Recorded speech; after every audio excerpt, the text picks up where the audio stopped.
प्यारे बच्चों, आप सभी को मेरा प्यार भरा नमस्कार। आइए आज हम मैजिक माइंड क्लास 6 की किताब मनस्वी का पठन पाठन करते हैं।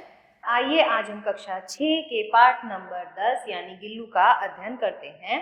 पाठ प्रवेश। जिस प्रकार छोटे बच्चे अपने परिवार में घुल मिल जाते हैं, उसी प्रकार इस पाठ की कवियत्री महादेवी वर्मा के परिवार में गिल्लू गिलहरी भी घुल मिल गई। इस पाठ में गिल्लू अर्थात गिलहरी की प्रकृति का मानवीय संवेदना तथा ममता के आधार पर चित्रण किया गया है।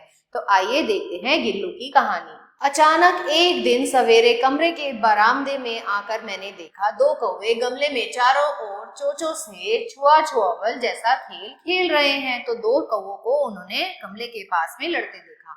निकट जाकर देखा गिलहरी का एक छोटा सा बच्चा है जो संभवतः घोंसले से गिर पड़ा है और अब कौवे उसमें सुलभ आहार मतलब बहुत ही आसानी से उपलब्ध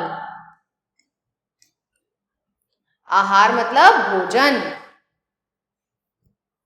खोज रहे हैं। वे निश्चेष सा गमले में चिपका पड़ा है। निश्चेष मतलब मृत के समान।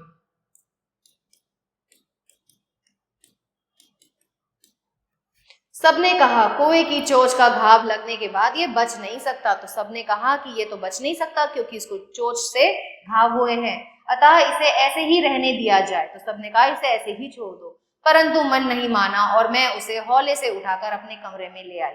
फिर रुई से रक्त पोंछकर, क्योंकि उसको घाव लगा था तो वहां से रक्त का बहाव हो रहा था, रक्त को पोंछा। घाव पर पेनिसिलिन का मरहम लगाया। मरहम मतलब दवाई। रुई की पतली बत्ती दूध में भिगोकर जैसे तैसे उसके नन्हे से मुंह में लगाई तो मुंह खुल ना सका और दूध की बूंदें दोनों ओर लुढ़क गई। मतलब वो इतना छोटा था कि वह दूध नहीं पी पा रहा था। कई घंटों तक लगातार उपचार के उपरांत उसके मुंह में एक बूंद पानी टपकाया जा सका। तीसरे दिन वह इतना अच्छा और आश्वस्त मतलब जिसे कोई घबराहट ना हो गया कि मेरी उंगली अपने दोनों नन्हे पंजों से पकड़कर नीले कांच की मोती जैसी आंखों से इधर उधर देखने लगा। 3-4 मास मतलब महीने। 3-4 महीने में उसके स्निग्ध रोएं, धब्बेदार पूंछ और चंचल चमकीली आंखें सबको विस्मित करने लगी। विस्मित मतलब आश्चर्यचकित करने लगी। हम उसे गिल्लू कहकर बुलाने लगे। तो उन्होंने उसका क्या नाम रखा? गिल्लू। मैंने फूल रखने की एक हल्की डालियों में रुई बिछाकर उसे तार से खिड़की पर लटका दिया। वही 2 वर्ष तक गिल्लू का घर रहा। तो उसने क्या किया था? कवित्री ने एक छोटा सा घर गिल्लू के लिए बना दिया था।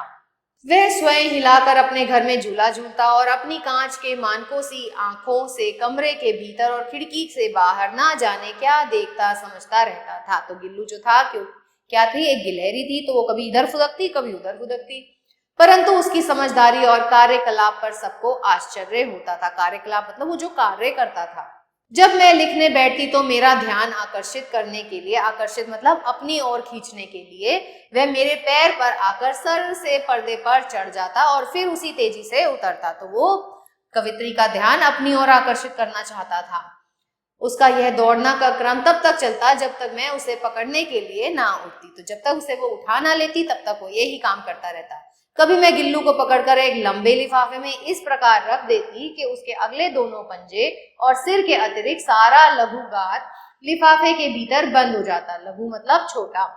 भूख लगने पर चिक चिक करके मानो वह मुझे सूचना देता और काजू या बिस्किट मिल जाने पर उसी स्थिति में लिफाफे से बाहर वाले पंजे से पकड़कर उसे कुतरता रहता। तो उसका प्रिय भोजन क्या था? या तो काजू खाता था वो या फिर बिस्किट। फिर गिल्लू के जीवन का प्रथम बसंत आया। नीम चमेली की गंध मेरे कमरे में हौले हौले आने लगी। तो जो लेखिका का कमरा था ना, वो फूलों के आसपास था, तो वहां पर उसको बहुत अच्छी सी सुगंध आती थी। बाहर की गिलहरियां खिड़की की जाली के पास आकर चिक चिक करके ना जाने क्या कहने लगी। गिल्लू को जाली के पास बैठकर अपनेपन से बाहर झांकते देखकर मुझे लगा कि इसे मुक्त करना आवश्यक है। तो वहां पर गिलहरियां आती थी तो लेखिका को एक मन में आत्मग्लानि होती थी कि मैंने इसे घर में रखा हुआ है तो मुझे इसे आजाद कर देना चाहिए। इतने छोटे से जीव को घर में पले कुत्ते बिल्लियों से बचाना भी एक समस्या ही है, क्योंकि वो छोटा सा जीव था तो कुत्ते बिल्ली उसे अपना आसान भोजन समझ सकते थे। इसीलिए वो चाहती थी कि इसे हमें आजाद कर दूं। मेरे कमरे से बाहर जाने पर गिल्लू भी खिड़की की खुली जाली की राह से बाहर चला जाता और दिन भर गिलहरियों के झुंड का नेता बना हर डाल पर उछलता कूदता रहता। और ठीक 4 बजे वह खिड़की के भीतर आकर अपने झूले में झूलने लगता। तो जब कवित्री घर के बाहर जाती तो गिल्लू भी बाहर चला जाता, और जब वो वापस आती तो वो भी वापस आ जाता। मुझे चौंकाने के लिए वह कभी फूलदान के फूलों में छिप जाता, कभी पर्दे की चुन्नट में, और कभी सुनजूही के पत्तियों में। मेरे पास बहुत से पशु पक्षी हैं और उनका मुझसे लगाव भी कम नहीं है, परंतु उसमें से किसी की मेरे साथ मेरी थाली में खाना खाने की हिम्मत नहीं हुई, ऐसा मेरे स्मरण नहीं आता। तो कहती हैं कि मेरे पास बहुत पशु पक्षी थे, लेकिन कभी किसी ने मेरी थाली में से खाना नहीं खाया। गिल्लू इसमें अपवाद था। मैं जैसे ही खाने के कमरे में पहुंचती, वह खिड़की से निकलकर आंगन की दीवार, बरामदा पार करके मेज पर पहुंच जाता और मेरी थाली में बैठ जाना चाहता।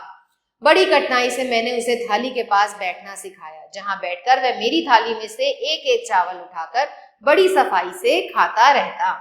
काजू उसका प्रिय खाद्य था, मतलब उसका प्रिय भोजन था, और कई दिनों तक काजू ना मिलने पर वह अन्य खाने की चीजों को या तो लेना बंद कर देता था या झूले से नीचे फेंक देता था। तो उसे क्या खाना पसंद था? उसे काजू खाना बहुत पसंद था। उसी बीच मुझे मोटर दुर्घटना से आहत होकर कुछ दिन अस्पताल में रहना पड़ा। तो क्या हुआ था? लेखिका का एक्सीडेंट हो गया था। सब उसे काजू दे जाते, परंतु अस्पताल से लौटकर जब मैं उसके झूले की सफाई की तो उसमें काजू भरे मिले, जिससे ज्ञात होता है कि वह इन दिनों अपना प्रिय खाद्य कितना कम खाता रहा। तो इसका मतलब क्या था कि गिलहरी के मन में, वो क्या है? एक जानवर है, लेकिन उसके मन में भी अपनी जो स्वामिनी है उसके प्रति बहुत ज्यादा प्यार था, कि जब वो नहीं थी तो उनके ना होते हुए उसने खाना पीना कम कर दिया था। मेरी अस्वस्थता में वह तकिए पर सिरहाने बैठकर अपने नन्हे नन्हे पंजों से मेरे सिर और बालों को हौले हौले सहलाता था। गर्मियों में जब मैं दोपहर में काम करती रहती तो गिल्लू ना बाहर जाता ना अपने झूले में बैठता। उसे मेरे निकट रहने के साथ गर्मी से बचने के लिए एक सरथा नया उपाय खोज लिया था। वे मेरे पास रखी सुराही पर लेट जाता, तो वो सुराही पर लेट जाता, और सुराही तो ठंडी होती है, इसलिए उसे वहां पर ठंडक का एहसास होता था।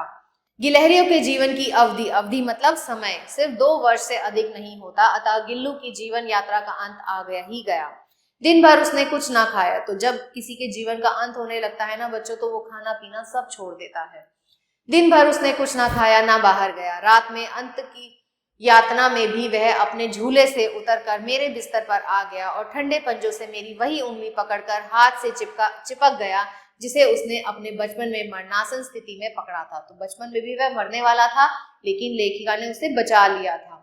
पंजे इतने ठंडे हो रहे थे कि मैंने जाकर हीटर जलाया और उसे उष्णता मतलब गर्मी देने का प्रयत्न किया। प्रयत्न मतलब कोशिश की, परंतु प्रभात की प्रथम किरण के स्पर्श के साथ ही किसी और जीवन में जागने के लिए वह सो गया।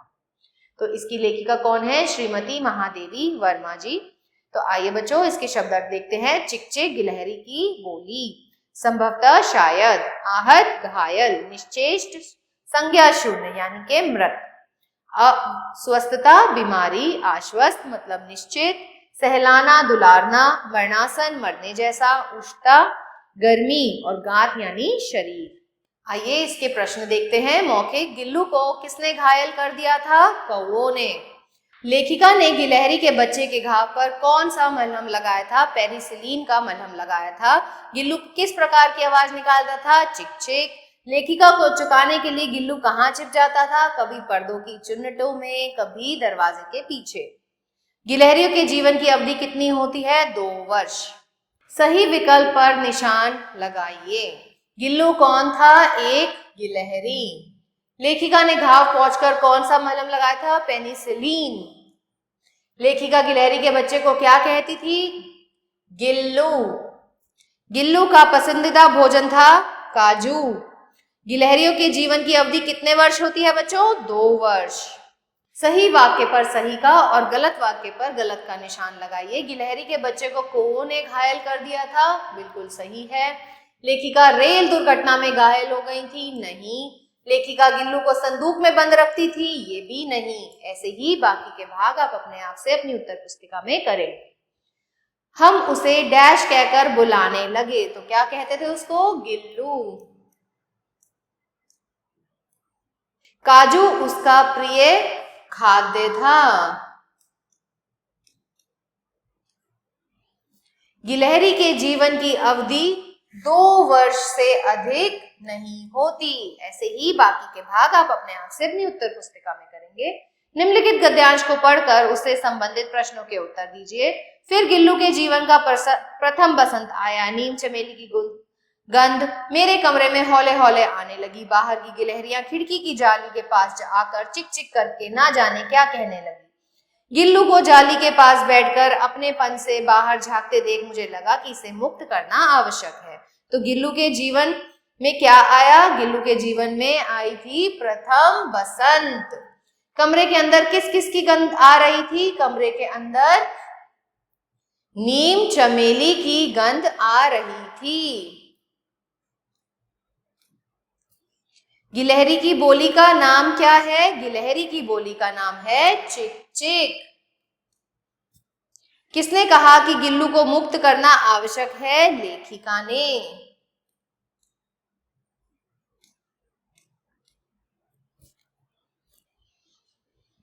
लेखिका को कैसे लगा कि गिल्लू को मुक्त करना आवश्यक है? क्योंकि वह गिल्लू को जाली के पास बैठकर अपने मन से बाहर झांकते देखकर लेखिका को लगा कि इसे मुक्त करना जरूरी है। तो ये है आपका ड उत्तर। निम्नलिखित प्रश्नों के उत्तर दीजिए। लेखिका गिलहरी के बच्चे को क्या कहकर बुलाती थी? अब आप सबको पता है क्या कहती थी वो? गिल्लू।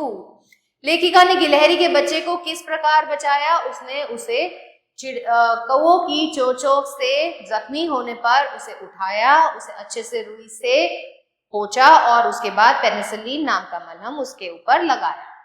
लेखिका गिल्लू को कहाँ रखती थी? एक फूल की डाली पर उन्होंने एक झूला सा बनाकर टांग दिया था जिसपे वह रहता था तथा वह उससे बाहर कब आता था? जब लेखिका नहीं होती थी। गिल्लू का प्रिय भोजन क्या था? काजू। जीवन के अंतिम क्षण में उसने क्या किया? उसने लेखिका की वही उंगली पकड़ी जो बचपन में जब उसे बचाया गया था तब पकड़ी थी। आशा करती हूँ यह पाठ आपको अच्छे से समझ आया होगा। मिलते हैं अगले पाठ में, तब तक के लिए आभार।